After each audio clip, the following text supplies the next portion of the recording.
নমো তচ্ছা ভগবতো অরহতো সম্মা সম্বুদ্ধচ্ছা। জগৎপূজ্য মহাকারণিক তথাগত সম্যক সম্বুদ্ধ শ্রীচরণে কৃতজ্ঞ প্রণাম নিবেদন করে পুণ্যপারমিতে অংশগ্রহণকারী সকল উপাসক উপাসিকাগণের নিরোগ দীর্ঘায়ু সুখী জীবন তথা জ্ঞান বিমণ্ডিত জীবন কামনায় শুরু করতে চলেছি আজকের মহাপরিনির্বাণ সূত্র আলোচনা ক্লাস।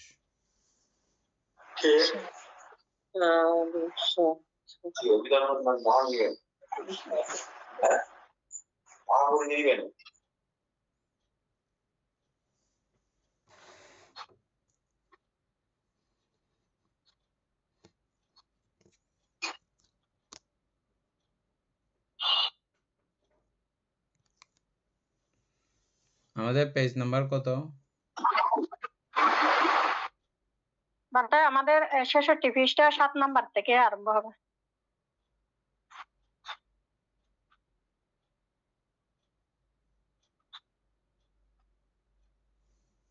শিল্পী বড়ুয়া পড়েন।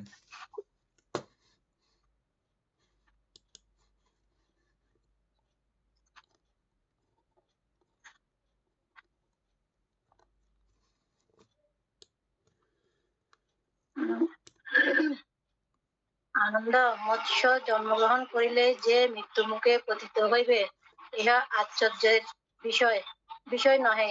স্থানে স্থানে মৎস্য মরিলে যদি তোমরা তথাগতের নিকট উপস্থিত হইয়া এইরূপ জিজ্ঞাসা করো, তবে আনন্দ তাহাদের জ্ঞানগতি, জ্ঞানোৎপত্তি, জ্ঞান অভিসম্পারায় দর্শন করা তথাগতের পক্ষে শুধু কায়িক শ্রম মাত্র, অর্থাৎ মৃত সত্যগণের মধ্যে অমুক শ্রোতাগণ, অমুক প্রকৃতাগামী ইত্যাদি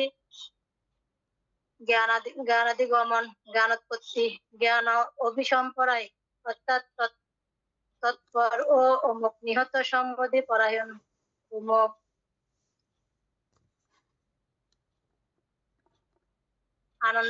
আনন্দ সেই ধর্ম পর্যায় কি? না 67 খ্রিস্টার, তারপর হবে 67 খ্রিস্টা। একবার মাত্র ইহা কামলোকে জন্মগ্রহণ করিয়া এখান থেকে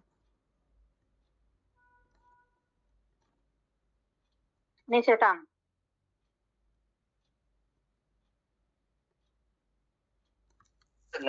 একবার মাত্র ইহা কামলোকে জন্মগ্রহণ করিয়া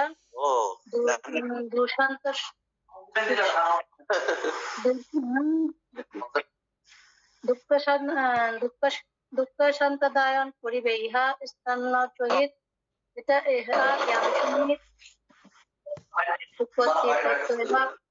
চোখে দর্শন করা তথাগতের শুধু কায়িক পরিশ্রম করা মাত্র, তদ্বারা বিনয়গণের মুক্তিও ঘটে না, কোনো অর্থ সিদ্ধ হয় না। তদ্হেতু আনন্দ এই স্থলে আমি ধর্মদর্শ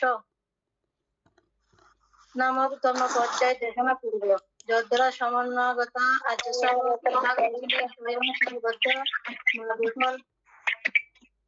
বিষয় যথারূপে জ্ঞাত হইয়া প্রকাশ করিতে পারে। আমি নিম্ন প্রাপ্তির হেতু কর করিয়াছি, উৎপত্তির হেতু ক্ষয় করিয়াছি, প্রাপ্তির হেতু ক্ষয় করিয়াছি, বিনিপাত হেতু ক্ষয় করিয়াছি, আমি শ্রোতপন্ন হইয়াছি, আমি চতুর উপায়ে আমার সম্বুদ্ধি লাভ অবশ্যই।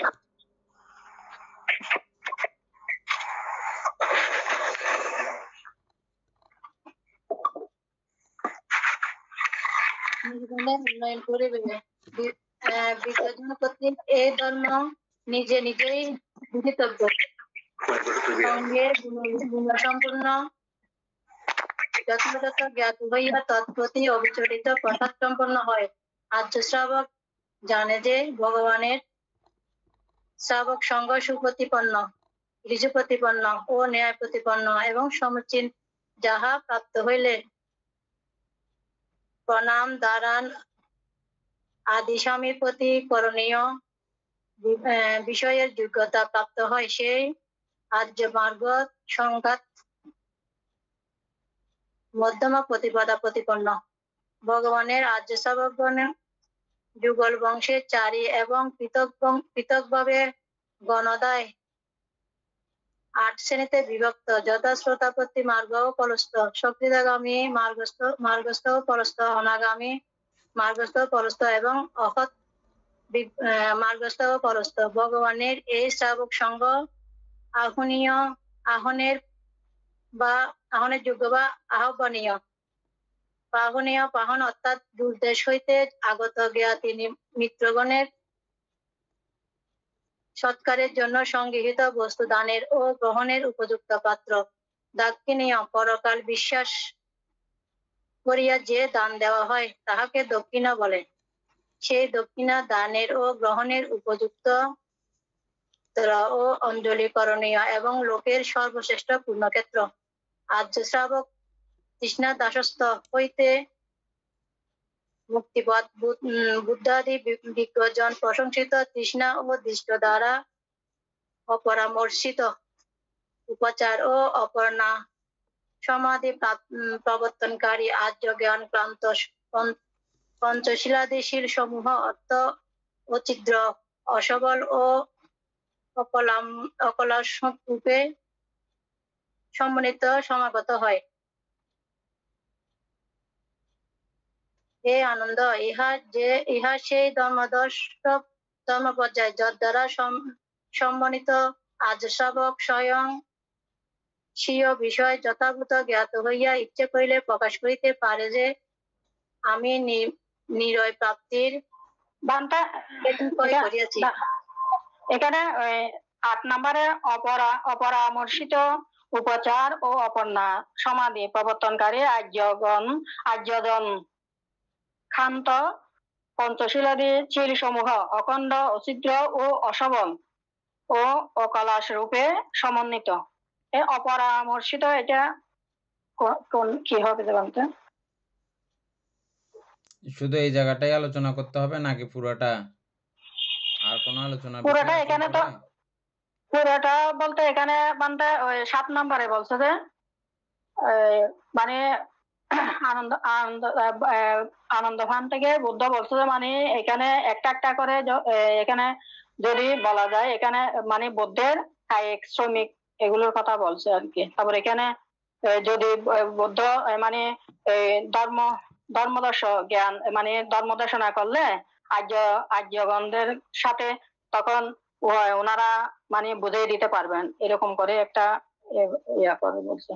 মানে ৭ নাম্বার থেকে আমরা আর একটু ইয়া করে গেলে ভালো হবে, তখন বোঝা যাবে।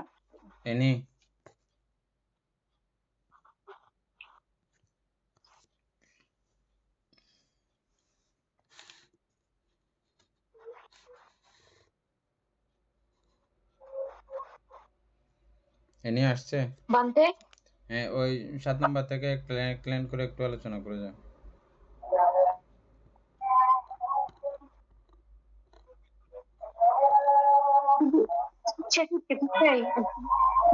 হ্যাঁ ৭ নাম্বার।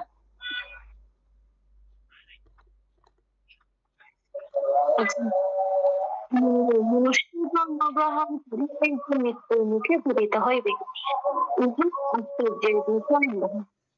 কিছু শোনা যাচ্ছে না, কিছু শোনা যাচ্ছে না, কারণ আমরা বেশ কয়েকজনে সাউন্ড অন করে রাখছি, সেজন্য বাকিরা মিউট করতে হবে। আর আমারটা মিউট করলে রেকর্ড হয় না, সেজন্য আমারটা খোলা থাকতে হয়। সর্বোচ্চ 2 জনে খোলা থাকলে অসুবিধা হয় না, এর অতিরিক্ত 3 জনে খোলা থাকলে কথা বোঝা যায় না। আর অনুগ্রহপূর্বক প্রত্যেকে মিউট করতে ভুলবেন না। হ্যাঁ,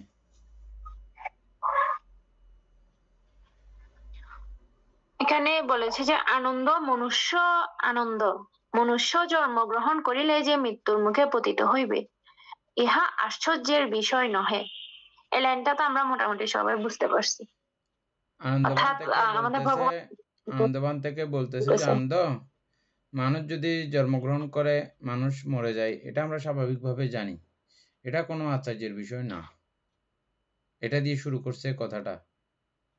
কি জন্য শুরু করছে? যে ওই যে এত কিছু জিজ্ঞেস করছে, উত্তরও দিয়ে দিছে, কিন্তু উত্তর দিয়ে দেওয়ার পরে এগুলো সব আবার পরে বলতেছে যে মানে তথাগত বুদ্ধকে তুমি যেগুলো জিজ্ঞেস করার দরকার না, প্রয়োজন না, তথাগত এই ছোটখাটো বিষয়ের উত্তর দেওয়ার জন্য তথাগত না, এটা বোঝানোর জন্য খুব সুন্দর করে এই প্যারাটা বলছে বুদ্ধ ভগবান।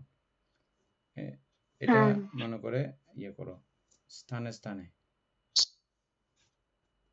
স্থানে স্থানে মানুষ মরিলে যদি তোমরা তথাগতের নিকট উপস্থিত হইয়া এইরূপ জিজ্ঞাসা করো, তবে আনন্দ তাহাদের জ্ঞানগতি, জ্ঞান উৎপত্তি, জ্ঞান অভিসম্পরায় দর্শন করা তথাগতের পক্ষে শুধু কায়িক শ্রম মাত্র। আচ্ছা, অর্থাৎ এই কথাটা যে বানতে, অর্থাৎ এই যে মানুষ যে জন্মগ্রহণ করিলেই যে মৃত্যু, মানে সেটা মৃত্যুর মুখে পতিত হবে বা মৃত্যুবরণ করতে হবে, তো এই প্রশ্ন নিয়ে যদি কেউ যদি এটা যদি জ্ঞান গতি বা কোন ধরনের জ্ঞান উৎপন্ন করতে চায় বা জ্ঞান অভিসম্পাদনা ওরকম করতে চায়, এটা শুধুমাত্র কায়িক পরিশ্রম হবে, যে এখানে কোনো ধরনের কোনো ফল উনি কিন্তু পাবে না বা কোনো ধরনের কোনো জ্ঞানও উনি অর্জন করতে পারবে না। কারণ এটাই হচ্ছে যে স্বাভাবিক, যে জন্মগ্রহণ করলেই মৃত্যুবরণ করতে হবে, এটাই তো বানতে না। জ্ঞানগতি, জ্ঞান উৎপত্তি, জ্ঞান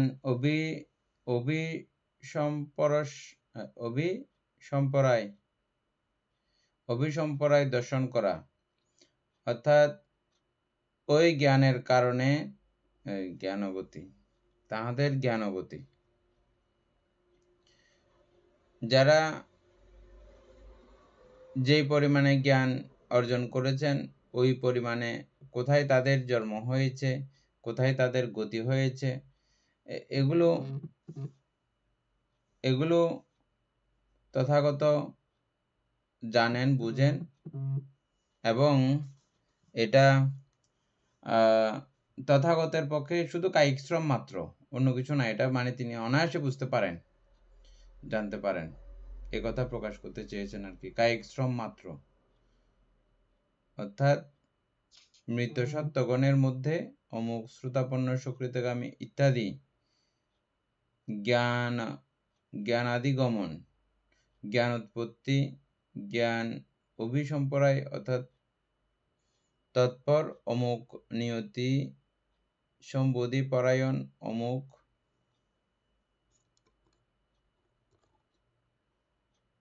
তারপরে একবার মাত্র কামলোকে জন্মগ্রহণ করিবেন, এতক্ষণ যা যা কথাগুলো হয়েছে আর কি,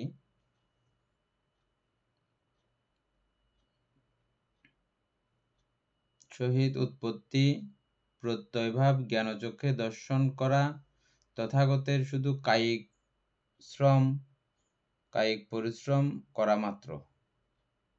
একটা ইয়া দেওয়া আছে, টিকা দেওয়া আছে, টিকাটা পড়ো তো।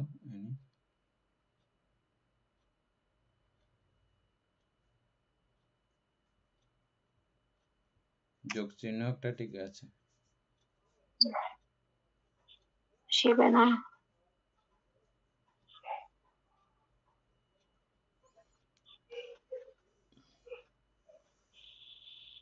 আচ্ছা, বুদ্ধগণ কলুষবিহীন বলিয়া তাহাদের চিত্তক্ষেত হইতে পারে না।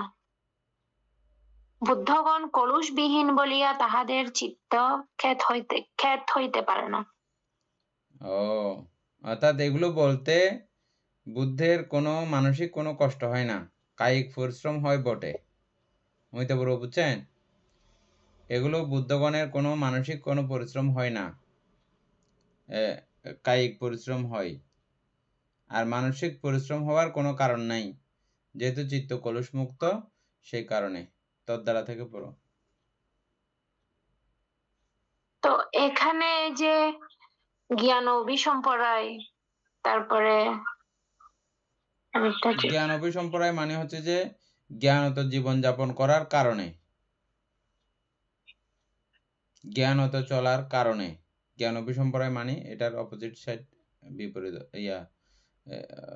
সমর্থক শব্দ হচ্ছে যে এরকম। জ্ঞানের বিস্তার। মানে জ্ঞানত জীবন যাপন করেছে এমন।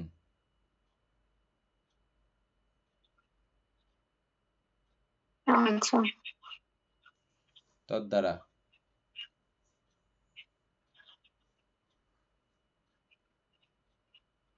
তদ্বারা বিনয়গণের মুক্তিও ঘটে না, কোনো অর্থ সিদ্ধ হয় না। তদ্হেতু আনন্দ এ স্থলে আমি ধর্মাদর্শ নামক ধর্মপর্যায় দেশনা করিব,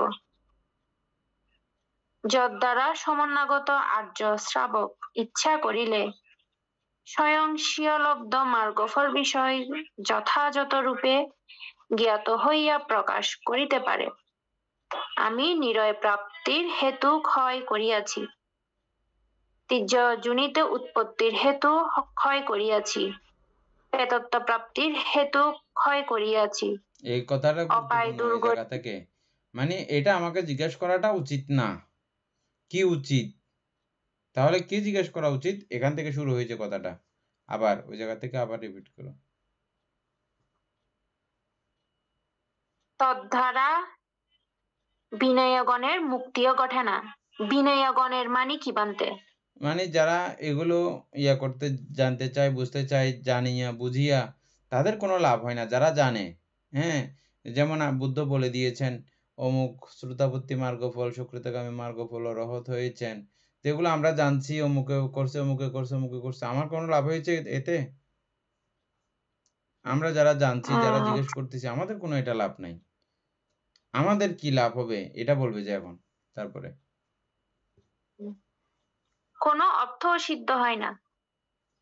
তদ্হেতু আনন্দ এই স্থলে আমি ধর্মাদর্শ নামক ধর্মপর্যায় দেশনা করিব, হ্যাঁ, যদ্বারা সমন্বগত আর্য শ্রাবক ইচ্ছা করিলে স্বয়ং স্বীয় লব্ধ মার্গফল বিষয়ে যথাযথ রূপে জ্ঞাত হইয়া প্রকাশ করিতে পারে। মানে বান্তা আর্য শ্রাবক বলেছে। আর্য শ্রাবক ওরা ইচ্ছা করিলে স্বয়ং স্বীয় লব্ধ মার্গফল বিষয় যথাযথ রূপে জ্ঞাত হইয়া প্রকাশ করিতে পারে। অর্থাৎ মানে আমি নিরয় প্রাপ্তির হেতু ক্ষয় করিয়াছি। অর্থাৎ এই স্থলে আমি মানে তোমাদের এই প্রশ্নগুলোর জায়গায়, এই প্রশ্নের উত্তরের জায়গায় তোমাদেরকে যদি আমি ধর্মদর্শন দিতাম, ধর্মদর্শন করাইতাম, তাহলে কি হতো? তাহলে সমন্বয়গত আর্য শ্রাবক, আর্য অষ্টাঙ্গিক মার্গে যারা সমন্বয়গত বা হেঁটে চলে আর্য শ্রাবক হয়েছেন, ইচ্ছা করলে স্বীয় লব্ধ, তারা নিজে তো এটা পেয়েছেন, তো পেয়েছেন, ইচ্ছা করলে স্বীয় মার্গফল বিষয়ক যথাযথ রূপে জ্ঞাত হইয়া, তারা জ্ঞাত হইয়া আবার অন্যকেও প্রকাশ করতে পারে। কি প্রকাশ করতে পারে? যেমন আমি নিরয় প্রাপ্তির হেতু ক্ষয় করিয়াছি, নিরয় প্রাপ্তির হেতু ক্ষয় করিয়াছি। তারপরে তির্যকজনিতে উৎপত্তির হেতু ক্ষয় করিয়াছি, প্রেতত্ব প্রাপ্তির হেতু ক্ষয় করিয়াছি। এরপরে বান্তে আমি এটা বুঝি নাই।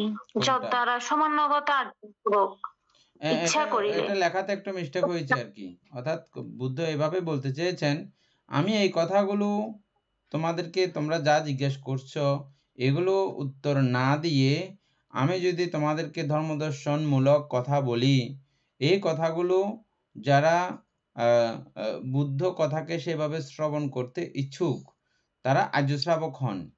আর আর্য শ্রাবক হয়ে তারা নিজেরাও এই ধর্ম আচরণ করে এই আর্য মার্গ বা শ্রেষ্ঠত্ব প্রাপ্ত হতে পারেন, এবং ওই শ্রেষ্ঠত্ব গুণাবলী অপরকেও তারা জানাইতে পারেন, বুঝাইতে পারেন।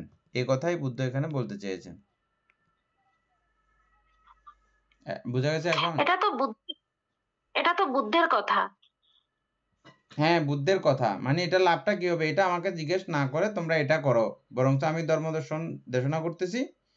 এই ধর্মদর্শন যারা আর্য শ্রাবক শুনবেন, শুনে যারা আর্য শ্রাবক হবেন, তারা স্বীয় উপলব্ধ বিষয় নিজে যা উপলব্ধি করেছেন তা ইচ্ছা করলে প্রকাশ করতেও পারেন। তারা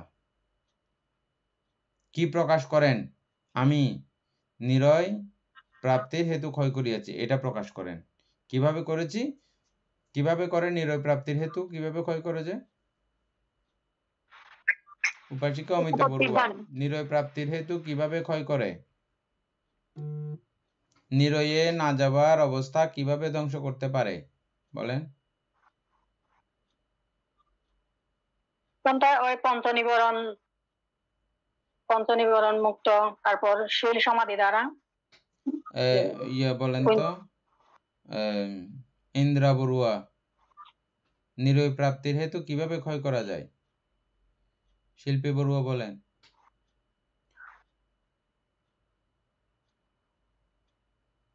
আমাদের ধ্যানের মাধ্যমে পঞ্চনিবরণকে নিরোধ করে। পুতুল বড়ুয়া পারবে যে, পুতুল বড়ুয়া বলেন।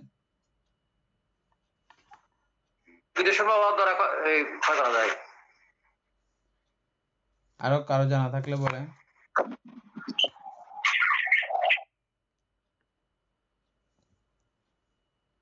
দীপেন বাবু বলেন।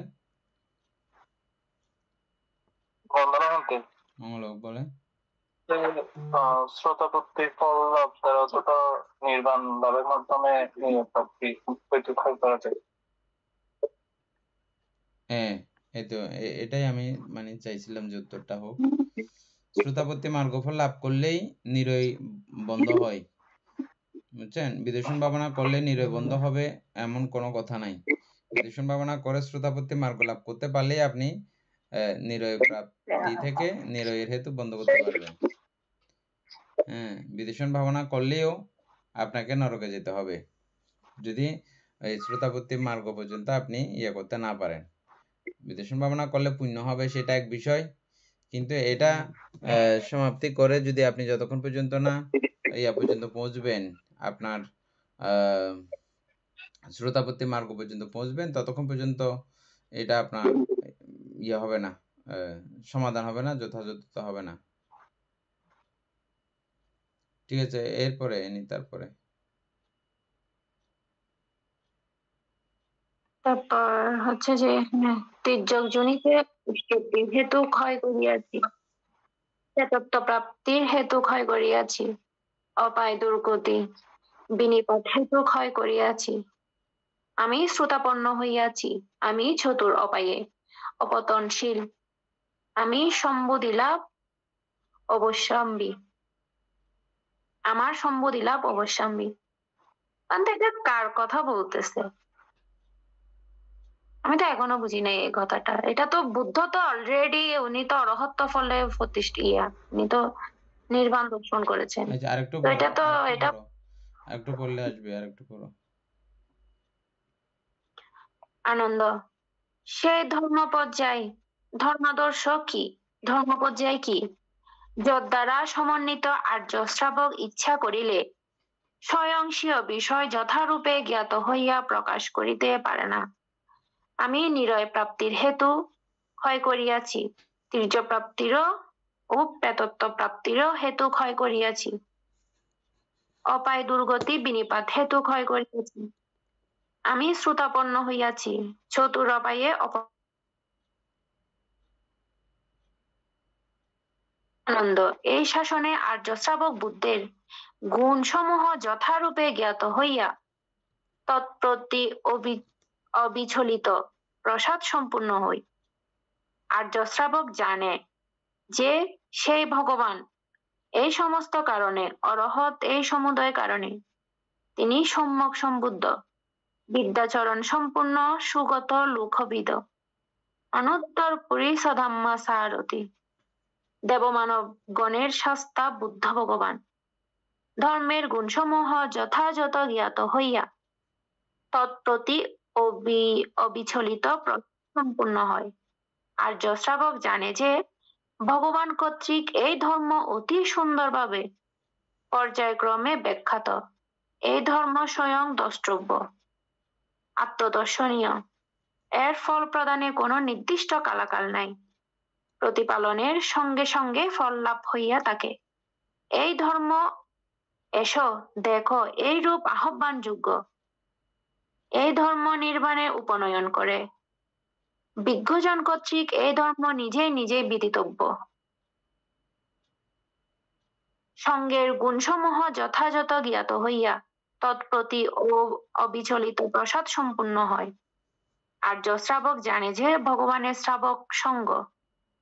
আচ্ছা বান্তে, আর্য শ্রাবক বলতে যারা, অর্থাৎ এই যে এই শ্রোতাপত্তি, সক্রিয়তাগামী, অনাগামী বা অরহতের মধ্যে যারা লাভ করেন, আর্য শ্রাবক বলা ওনাদেরকে হয় সম্যক সম্বুদ্ধের কাছ থেকে ধর্ম শুনে যারা শ্রোতাপত্তি মার্গ থেকে অরহত ফল পর্যন্ত হবেন, তাদের সবাইকে আর্য শ্রাবক বলা হয়। এটা আর্য আর শ্রাবক বুদ্ধ থেকে না গৃহীও থাকতে পারে, ভিক্ষুও থাকতে পারে। ও আচ্ছা, তাহলে ওনাদের কথা বলতেছে। হ্যাঁ, মানে ওই আর্য শ্রাবকগণকে যদি আমি এই পর্যায়ে ধর্ম ব্যাখ্যা করি, ওরা এই পর্যায়ে জানার পরে, বুঝার পরে ওরা অপরকেও এগুলো বুঝাইতে পারে, জানাইতে পারে, সেটা বেশি লাভ হবে, সেটা বেশি কল্যাণ হবে। আমাকে যে তোমরা অমুক মরছে কোথায় গেছে, অমুক মরছে কোথায় গেছে এগুলো জিজ্ঞেস করতেছ, এটা ঠিক করতেছো না। এই কথাটাকে আরেকটু ঘুরিয়ে অন্যভাবে বললেন আনন্দভান থেকে। আমরাও অনেক সময় বুদ্ধকে এই জাতীয় কিছু বিষয় করে ফেলি না। ও বুদ্ধ আর ফুয়াক কেন বালাসরি ফক, ও বুদ্ধ আর আর এনক তেনক, কত কিছু আমরা বলে ফেলি না। তো এগুলো মানে বুদ্ধকে এই কাজে আমরা ব্যবহার করি। এগুলোর জন্য তথাগত বুদ্ধের এত বিশালত্ব অর্জন তিনি এই কারণে করেননি।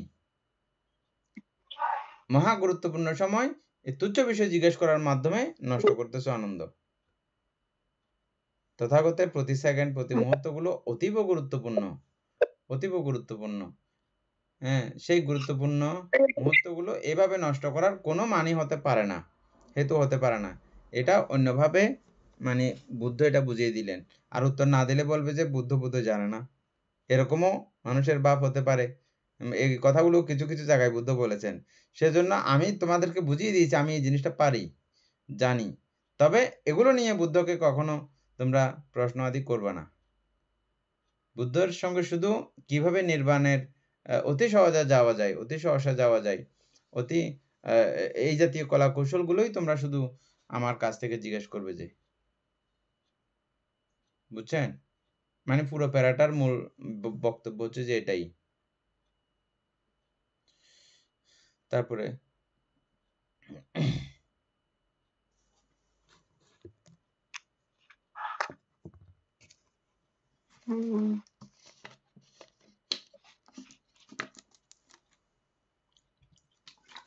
সঙ্গের গুণসমূহ যথাযথ জ্ঞাত হইয়া প্রতি অবিচলিত প্রসাদ সম্পূর্ণ হয়।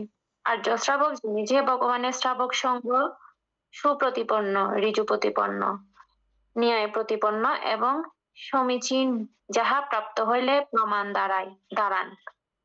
আদি স্বামীর প্রতি করণীয় বিষয়ে যোগ্যতা প্রাপ্ত হয়। সে আর্য মার্গ সংঘাত মাধ্যম প্রতিপন্ন। ভগবানের আর্য শ্রাবকগণ যুগল বসে চারি ও পৃথক ভাবে গণনার ৮ শ্রেণীতে বিভক্ত, যথা শ্রোতাপত্তি মার্গস্থ ও ফলস্থ, সক্রিয়তাগামী মার্গস্থ ও ফলস্থ, অনাগামী মার্গস্থ ও ফলস্থ এবং অরহত্ত মার্গস্থ ও ফলস্থ।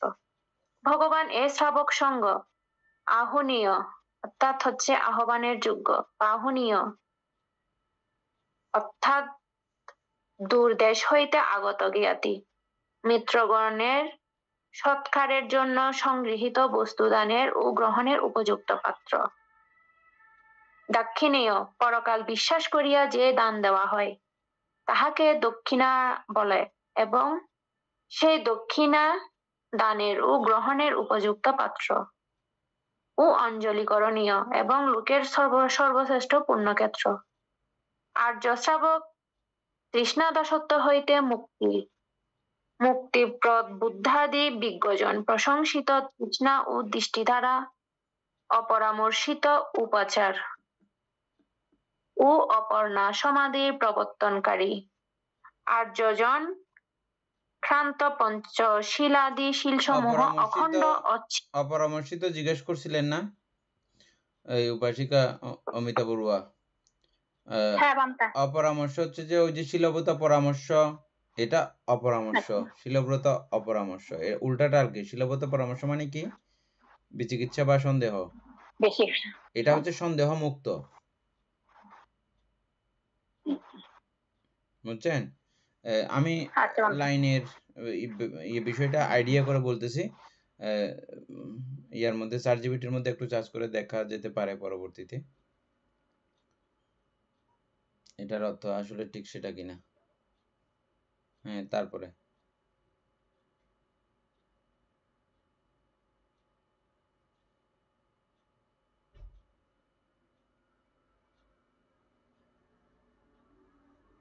আসতেছে না সাউন্ড?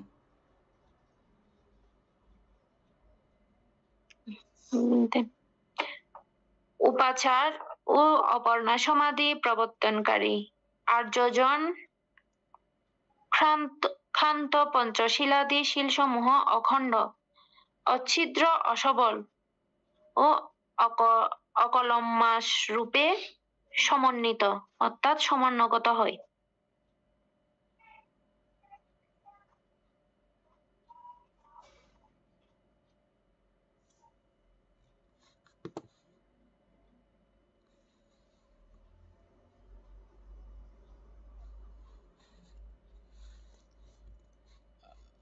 আর্য শ্রাবক তৃষ্ণা দাসত্ব হইতে মুক্তিপদ বুদ্ধাদি বিজ্ঞজন প্রশংসিত তৃষ্ণা ও দৃষ্টি দ্বারা অপরামর্শিত উপাচার অর্পণা সমাধি প্রবর্তনকারী আর্যজন কান্ত পঞ্চশীলাদি।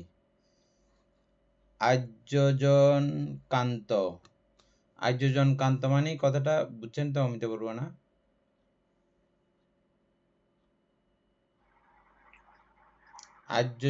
এটা তো মানে আর্যজন কান্ত মানে হচ্ছে যে যারা আর্য মার্গ, মানে আর্যজন কান্ত মানে আর্যজনের প্রশংসিত, আর্যজন কর্তৃক পালনীয়, আর্যজন কর্তৃক প্রশংসনীয় এবং প্রতি মুহূর্তে তারা এই বিষয়কে নিয়েই জীবনযাপন করেন। ওইরকম বিষয়ের মধ্যে পঞ্চশীল আদি, অষ্টশীল এবং 227 সহ 4 পরিশুদ্ধশীল, এই শিলাদি আর কি। পঞ্চশীল থেকে শুরু করে যাবতীয় শীল সমূহ অখণ্ড, অছিদ্র, অসবল ও অসবল মানে কি? অসবল ও অকলমাস রূপে সমন্বয়গত হয়। অছিদ্র বোঝা গেল অছিদ্রের মতোই অসবল শব্দটা, এবং অকুলস বা কুলসহীন রূপে এগুলোকে পালন করেন, সমন্বয়গত করেন, নিজের মধ্যে সমন্বিত করেন। এই পর্যন্ত। তারপরে 9 নাম্বার,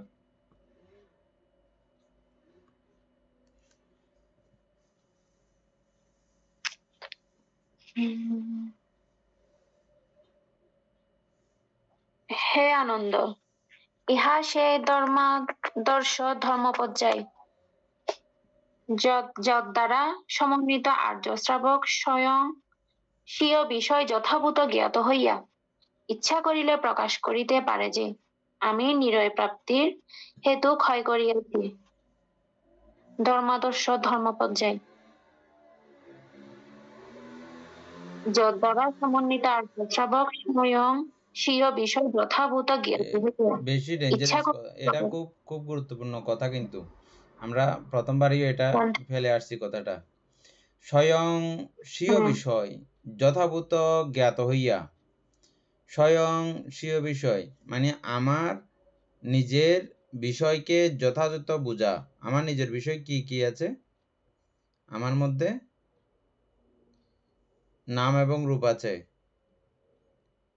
এই নাম রূপ সম্পর্কে যথাযথ জ্ঞাত হইয়া, নাম রূপ সম্পর্কে যথাযথ জ্ঞাত হইয়া ইচ্ছা করিলে প্রকাশ করিতে পারে। তিনি এই নাম রূপ সম্পর্কে যিনি বুঝেন, তিনি ইচ্ছা করলে আরেকজনকে প্রকাশ করতে পারেন না। এরপর থেকে আমি মানে ধর্মাদর্শ ধর্ম পর্যায়ে বলেছে, কিন্তু এই তো ধর্মদর্শ ধর্ম পর্যায়ে আর কি, আমার দেহ মনের ধর্ম হ্যাঁ, আর ধর্ম পর্যায় একই, অর্থাৎ যারা নাম ধর্ম পর্যায়ে নাম রূপ ধর্মদর্শন একই কথা, নাম রূপের ধর্ম, দেহ মনের তো নাম রূপ ধর্ম। এমনিতেই তো আমরা কি ধর্ম, আমরা যে ধর্ম আচরণ করি, কি ধর্ম আচরণ করি আমরা? কার ধর্ম আচরণ করি? বুদ্ধের ধর্ম? বুদ্ধের ধর্ম শুধু প্রজ্ঞা, বুদ্ধের ধর্ম শুধু প্রজ্ঞা, প্রজ্ঞা দিয়ে কি সবকিছু নাকি? না, আমরা পুরো 52 প্রকার ধর্ম সবগুলো চিনতেছি, এগুলো ক্ষতির সাইড দেখে ক্ষতিগুলো বাদ দিচ্ছি, কল্যাণের সাইড দেখে কল্যাণগুলো আচরণ করছি, এবং সর্বশেষে কল্যাণ অকল্যাণ দুটোটার সবিস্তারে জেনে সর্বসংস্কারের প্রতি অনাসক্তি উৎপন্ন করার চেষ্টা করে প্রজ্ঞাতে উপনীত হচ্ছি। এটা লাস্ট পর্যায়ে, ঠিক আছে? তাইলে এই সকল ধর্মগুলোকে জানাই হচ্ছে যে বুদ্ধ ধর্ম। বুদ্ধের ধর্ম গবেষণার অর্থ হচ্ছে যে এটাই। কিন্তু আমরা যেটা ধর্ম চর্চা করি সেটা হচ্ছে যে কি, যদি বলে যে কি কেউ আমরা কুশল ধর্ম চর্চাকারী, এটা কি ঠিক বললো? আমরা কুশল ধর্মকে চর্চাকারী এক দৃষ্টিকোণ থেকে, হ্যাঁ আমরা কুশল ধর্ম চর্চাকারী। আরেক দৃষ্টিকোণ থেকে যখন আমরা কুশল ধর্মকেও অনীহা করব, তখন তো আর কুশল ধর্ম চর্চাকারী বলা যায় না। আমরা তো এক পর্যায়ে গিয়ে কুশল ধর্মকে কি বলতেছি? দুঃখাং আরিয়া সাচ্চাং বলতেছি, দুঃখ আর্য সত্য বলতেছি, কুশল সংস্কার কেউ। তাহলে তো আমরা কুশল ধর্ম অনুসারী না, এগুলোকেও আমরা ডিনাই করতেছি, উপেক্ষা করতেছি। এই দেহ মনের ধর্মকে নিয়েই আমাদের গবেষণা, এবং এই গবেষণার চরমে আমরা প্রজ্ঞা উৎপন্ন করি, আর এই প্রজ্ঞার চরম গতি নির্বাণ। এই প্রজ্ঞার চরম গতি নির্বাণ। এরপর থেকে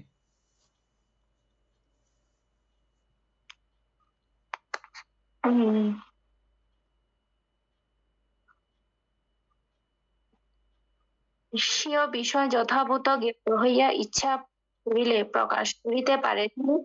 আমি নিরয় প্রাপ্তির হেতু ক্ষয় করিয়াছি, আমি শ্রোতাপন্ন হইয়াছি, চতুরপায়ে অপতনশীল, আমার সম্বুদ্ধি লাভ নির্দিষ্ট হইয়াছে। সম্বুদ্ধি লাভ কখন নির্দিষ্ট হয়? যখন শ্রোতাপন্ন হয় তখন থেকে। হ্যাঁ, এর আগ পর্যন্ত অনির্দিষ্ট। যতক্ষণ পর্যন্ত শ্রোতাপত্তি মার্গফল লাভ করা হয় না, ততক্ষণ পর্যন্ত সম্বুদ্ধি লাভ অনিশ্চিত। নিশ্চিত। তারপর হচ্ছে 10 মানতে কেউ পড়বে?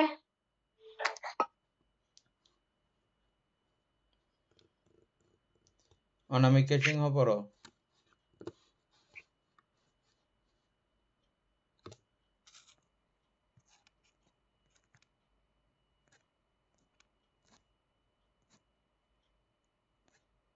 পড়তেছে না? পুতুল বাবু পড়েন।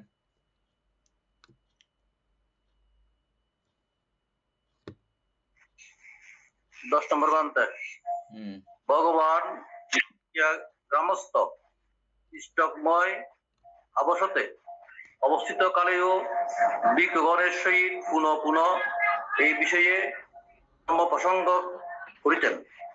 এই প্রকার শীল, এই প্রকার সমাধি, এই প্রকার প্রজ্ঞা।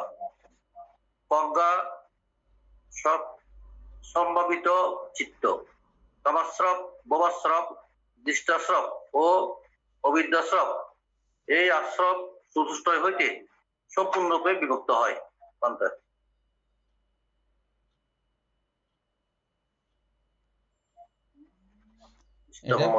এটা তো বুঝছেন সবাই, অমিত বড়ুয়া? হ্যাঁ বান্তে। ইষ্টকময়টা কি? ইষ্টকময় ইষ্টকময় হচ্ছে যে মানে ভালো আর কি। ইষ্ট অনিষ্ট বলে না, অনিষ্ট মানে ক্ষতিকর, ইষ্টক মানে উপকারী, উপকারী কল্যাণধর্মী, এটাকে ইষ্টকময় বলা হয়। আর অনিষ্টক হচ্ছে যে ক্ষতিকারক।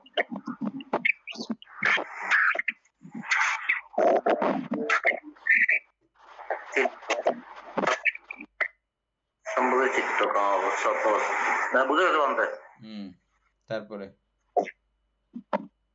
11 নম্বর, অতঃপর ভগবান নতিকা গ্রামে স্বেচ্ছা অনুসারে বিহার করিয়া আয়ুষ্মান আনন্দকে সম্বোধন করিয়া বললেন, চলো আনন্দ, আমরা বৈশালীতে গমন করি। সাধুবান্তে বলিয়া আয়ুষ্মান আনন্দ ভগবানের আদেশে সম্মতি জ্ঞাপন করিলেন।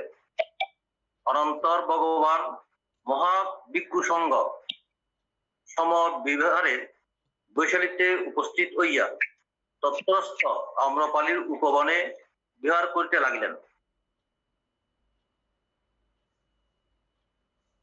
তারপর ব্যাকেট আছে, তখন বুদ্ধিবল বিশ্ববি দাদাদের রাজধানী বৈশালী মহাসমৃদ্ধিশালী বহু জনাকীর্ণ মহানগরী তথায় ৭৭০৭ খানা প্রাসাদ, ওই পরিমাণ কুটাগার ও পুষ্করণী ছিল এবং খাদ্যদ্রব্যও অত্যন্ত সুলভ ছিল। তথাকার আম্রপালি নামিকা গণিকা অভিরূপা দর্শনীয়া ও বনমুগ্ধকারিণী, পরম সৌন্দর্যে বিভূষিতা এবং নিত্য গীত বাদ্যযন্ত্রে সুনিপুণা ছিল। অভ্যাগত আত্মিকগণকে জনপ্রতি প্রতিরাত 50 টাকা করিয়া দায় দিতে হইত। তখন ভিক্ষু সংঘের মধ্যে ৫০০ নতুন প্রব্রজিত কত উদ্যম ভিক্ষু ছিলেন। ভগবান জানেন যে আম্রপালি গণিকা ভগবত দর্শনে আগমন করিবে, তাহার দর্শন ওই ভিক্ষুদের চিত্ত বৈকল্য যেন না ঘটে। দেহ বেদনা চিত্ত ধর্ম যেই অসুচিপূর্ণ, দুঃখময়, অনিত্য, অনাত্মা, এই স্মৃতি উৎপাদনের জন্য ভগবান দেশনা আরম্ভ করিলেন। শেষ। এটা তো সহজ ভাষা, সবাই বুঝছেন। অমিত বড়ুয়া, এখানে আলোচনা করার দরকার আছে? এটা তো আপনার বোঝা যাচ্ছে। হ্যাঁ, 12 নম্বর। 12 নম্বর,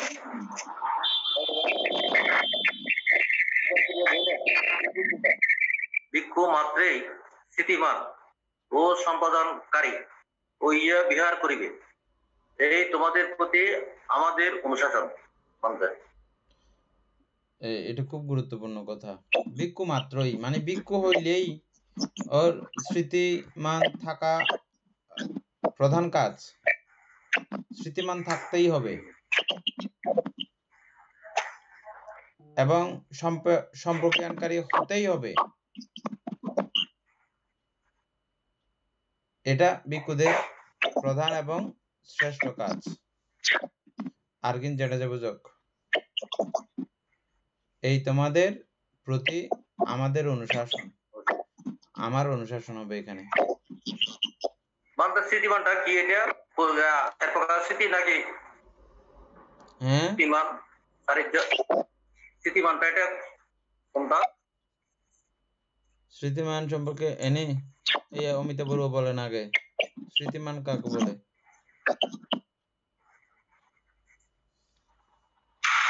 তান্ত্রিক স্মৃতিমান হচ্ছে যে মানে মানে কায়িক, বাচনিক, তারপর মানে শিলাদি সবগুলো মিলে মানে স্মৃতিমান থাকা, মানে এগুলো বলছে আর কি, স্মৃতিমান নিয়ে থাকা, অবস্থান করতে বলছে আর কি বাংলাতে। ওই কায় চিত্ত বেদনা এটা কি বলতে? কায় চিত্ত বেদনা ধর্ম। হ্যাঁ, কায় চিত্ত বেদনা ধর্মের মধ্যে হওয়া, যথাদর্শী হওয়া, চিত্ত নিবিষ্ট করে রাখা, যথাদর্শী হওয়া। চিত্ত নিবিষ্ট করে রাখা এটাও না, যথাদর্শী হওয়া, যেমন ঠিক তেমনই দেখতে পাওয়া, তেমনই দেখা হচ্ছে যে স্মৃতিমান। মানে অর্থাৎ আমি হাত দেখতেছি, হাত এটা দেখতেছি, দেখার সঙ্গে সঙ্গে হাত এটা অনিত্য, হাত এটা দুঃখের কারণ এবং বর্তমানে এটা দুঃখ, হাত এটা অনাত্মা। এই তিনটা জিনিসের সমন্বয় ঘটানো এটা, প্রত্যেকটা, এটা শুধু আমি হাত দিয়ে উদাহরণ দিলাম। সর্বাঙ্গ একই, সর্বনাম একই, বুঝছেন? নামও এমন, রূপও এমন। নাম এবং রূপই আছে এই 4 প্রকার দর্শন, 4 ভাগে বিভক্ত করলেও মূলত 2 ভাগেই বিভক্ত, নাম এবং রূপ। এই নাম এবং রূপে যথাযথ দর্শন করে থাকার নাম হচ্ছে স্মৃতিমান। এটা সর্বক্ষণ সর্বচিত্তে থাকতে হয়, এটাই কথা। তারপরে 13 নম্বর ভিক্ষু কিরূপ স্থিতিমান হয়? ভিক্ষুগণ এ শাসনস্থ ভিক্ষু বীর্যবান, সম্পাদনকারী ও স্থিতিশীল হইয়া কাইয়ে কায়াদর্শ হয়। অর্থাৎ কুৎসিত কেশ, লোম, নখ, দন্ত, মাংস, অস্থি প্রভৃতি দাঁতিংশ আকার বা উহার উৎপত্তি স্থানভূত মাটি, জল, অগ্নি, বায়ু,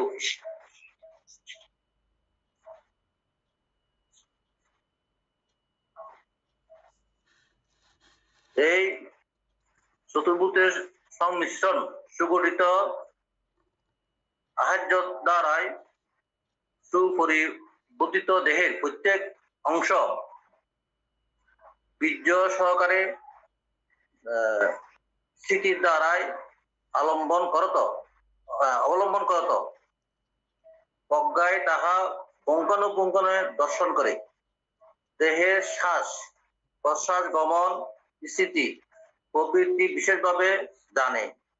অস্ত পদাদির সংকোচন, প্রসারণ, পান, ভোজন প্রবৃত্তি দেহের প্রত্যেক অবস্থায় সম্পাদনকারী হয়। তৎপর মৃতদেহ মশানে নিক্ষিপ্ত হইলে পচিয়া গলিয়া যেই নববিধ অবস্থান্তর প্রাপ্ত হইয়া থাকে, তাহাও প্রজ্ঞাচক্ষে দর্শন করিয়া থাকে। এই রূপে সর্বমোট 14 প্রকারে এই দেহ প্রত্যাবেক্ষণ করত, অর্থাৎ অশুভ রূপে দেখিয়া শুভ সংজ্ঞা, অনিত্য রূপে দেখিয়া নিত্য সংজ্ঞা, দুঃখ রূপে দেখিয়া সুখ সংজ্ঞা, অনাত্মা রূপে দেখিয়া আত্মসংজ্ঞা ত্যাগ করে এবং দেহের প্রতি নির্বেদযুক্ত হয়, নন্দিত হয় না, বিরক্ত হয়, অনুরক্ত হয় না, অনুরাগ নিরোধ করে, উৎপাদন করে না, দেহ উৎপত্তিজনক পুরুষ ত্যাগ করে, গ্রহণ করে না, পুরুষে লিপ্ত হয় না। এইরূপ দেহের প্রতি লোভ, আসক্তি ও দমনুষ্য ত্যাগ করিয়া বিহার করে। ভিক্ষুগণ যে শাসনস্থ ভিক্ষু বীর্যবান, সম্পাদনকারী ও স্থিতিশীল হইয়া বেদনা সমূহে বেদনাদর্শ হয়, অর্থাৎ সুখ দুঃখ ও উপেক্ষাদি বেদনার উদয়ে তাহা বিশেষভাবে জানে, তাহা কি কামের আমিষ হেতু হইল অথবা কি বিরাগ হেতু হইল, তাহা বীর্য সহকারে স্মৃতির দ্বারায় অবলম্বন করত প্রজ্ঞায় পঙ্কানুপুঙ্খরূপে দর্শন করে এবং জ্ঞাত হয় যে সুখ বেদনার উপস্থিত সুখময়ী বটে, কিন্তু বিপরিণাম দুঃখদায়ক। অতএব সুখ বেদনা ও দুঃখ, দুঃখ বেদনা শৈলতুল্য। উপেক্ষা বেদনা শান্ত বটে, উদয় বিলয়শীল। উপেক্ষাটা উদয় এবং বিলয়শীল। অতএব বেদনা মাত্রেই পরিবর্তনশীল বা অনিত্য বলিয়া দুঃখ। বেদনা সমূহ অনিত্য রূপে দেখিয়া নিত্য সংজ্ঞা, দুঃখ রূপে দেখিয়া সুখ সংজ্ঞা, অনাত্মা রূপে দেখিয়া আত্মসংজ্ঞা ত্যাগ করে এবং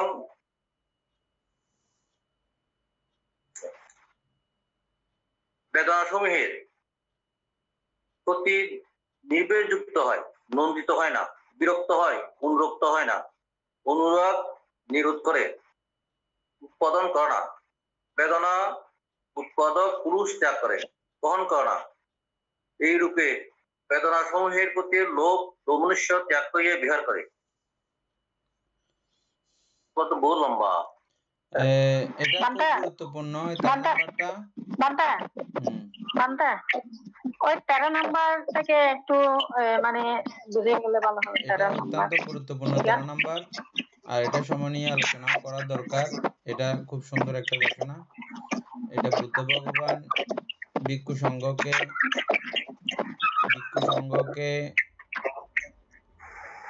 যথাধর্ম দান করার জন্য ভিক্ষু সংঘের প্রতি অনুকম্পা পূর্বক এই ধর্ম দেশনা করেছেন।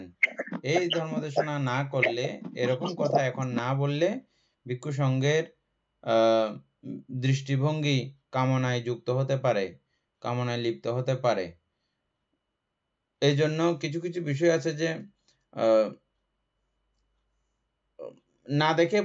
না দেখার কারণেও অনেক সংস্কার আমাদের উৎপন্ন হয় না। আর কিছু কিছু বিষয় আছে যে অবশ্যই আমার সামনে আসবে, কি করব, কিছু তো করার উপায় নেই, আসবেই।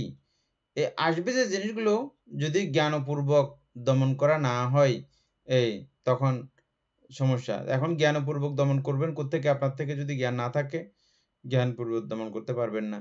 বুদ্ধ ভগবান সেজন্য এই নবাগত নতুন ভিক্ষুদেরকে জ্ঞান উৎপন্ন হওয়ার মতো, জ্ঞান ও চিত্ত উন্মিলিত হওয়ার জন্য এই কথাগুলো বলছেন। এগুলো খুব গুরুত্বপূর্ণ। এটা আমরা কালকে আলোচনা করব। এই 13 নম্বর, বিশেষ করে এটা আমাদের উপাসক দীপেন বাবু, আপনি এই বিষয়টা পুরো কালকে আলোচনা করে কমপ্লিট রাখবেন। আপনি আলোচনা করবেন ক্লাস শুরুতে 13 নম্বরটা। আপনি এটা ভালো করে একটু করবেন, জানেন এগুলো আপনি সবগুলো। তারপর আমরা সবাই বুঝে মতো করে একটু আলোচনা করবেন। পুতুল বাবু এটা করে রাখবেন, অভ্যস্ত করে রাখবেন, অমিতা বড়ুয়া করে রাখবেন। হ্যাঁ, সদ্ধর্মপ্রাণ প্রিয় উপাসক উপাসিকা বৃন্দ, এতক্ষণ যাবৎ আমরা মহাপরিনির্বাণ সূত্র আলোচনা করেছি। বুদ্ধের এই কথোপকথনগুলো শুনলে, দেখলে, পড়লে মনে হয় যেন আমরা বুদ্ধের সঙ্গে অবস্থান করছি এবং এই অনুশাসনগুলো যেন বুদ্ধ আমাদেরকেই করছেন, এমন একটি প্রীতি উৎপন্ন হয়। এই প্রীতিচিত্ত নিয়ে যখন ধর্মচর্চা করা হয়, তখন এই পুণ্যের একদম চরমতা প্রাপ্ত হওয়া যায়। ধর্ম দান করা সকল দানের থেকে শ্রেষ্ঠ। এক দৃষ্টিকোণ থেকে আমি ধর্ম দান করতেছি, আরেক দৃষ্টিকোণ থেকে আপনারাও সেই ধর্ম দানেরই সামিল, সাহায্যকারী। সেই দৃষ্টিকোণ থেকে আপনারাও ধর্ম গ্রহণকারী, ধর্ম আস্বাদনকারী, ধর্ম প্রদানকারীও বটে। উভয় দিক থেকেই আপনারা এই পুণ্য সঞ্চয় করে চলেছেন। এতে আমাদের যৌথ সমৃদ্ধ অনেক পুণ্য সম্পাদিত হয়েছে। পুণ্যরাশি অনন্ত চক্রবাসী সত্তাগণকে দান করছি, যুগান্তেদিগকে দান করছি, মাতা পিতাগণকে দান করছি, এবং যারা আমাকে প্রতিনিয়তভাবে ধর্মচর্চায় সহযোগিতা করছেন তাদেরকে পুণ্যরাশি দান করছি। যারা আমাকে প্রতিনিয়ত 4 প্রত্যাদি দান করেন তাদেরকে পুণ্যরাশি দান করছি। এই পুণ্যের কাছে আমরা প্রত্যেকেই প্রার্থনা করব নির্বাণ লাভ অবধি অসৎ ব্যক্তি মূর্খ ব্যক্তি পাপ মিত্রের সংসর্গ লাভ না করে সদা সর্বদা জ্ঞানদর্শী কল্যাণ মিত্রের সান্নিধ্য সংসর্গ লাভ করতে সক্ষম হই। এইরূপ সাধু কামনা পোষণ করে আজকের মতো ক্লাস এখানে সমাপ্ত করছি। সাধু সাধু সাধু। ও